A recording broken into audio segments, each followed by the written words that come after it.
আমরা যে নামাজে তাশাহুদ পড়ি, আত্তাহিয়াতু পড়ি, আমরা সেটা পড়ি কিন্তু সেটার পিছনে যে একটা সুন্দর গল্প আছে, সেই গল্পটা হয়তো আমরা জানি না। আমরা শুনেছি যে রাসূলুল্লাহ সাল্লাল্লাহু আলাইহি সাল্লাম মেরাজে গিয়েছিলেন। ইসরা এবং মেরাজের সেই গল্প আমরা অনেক শুনেছি, অনেক আলিম উলামা বলেছে, অনেক বইয়ের গল্প শুনেছি, অনেক ভিডিওজে দেখেছি। কিন্তু রাসূলুল্লাহ সাল্লাল্লাহু আলাইহি সাল্লাম আল্লাহ তাআলার সাথে ইসরা এবং মেরাজে একটা কথোপকথন করেছিলেন। সেই কথোপকথনটাই হচ্ছে তাশাহুদ তথা আত্তাহিয়াতে। রাসূলুল্লাহ সাল্লাল্লাহু আলাইহি সাল্লাম আল্লাহ তাআলার সাক্ষাতে কিন্তু আল্লাহ তাআলাকে সালাম দেন নাই।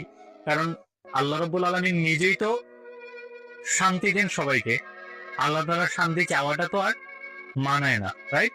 সেজন্য রাসূলুল্লাহ সাল্লাল্লাহু আলাইহি সাল্লাম আল্লাহ তাআলাকে উদ্দেশ্য করে বললেন যে আত্তাহিয়াতু লিল্লাহি ওয়াস সালাওয়াতু আত-তাইয়্যিবা, যে সমস্ত প্রশংসা, সমস্ত সমৃদ্ধি, সমস্ত পবিত্রতা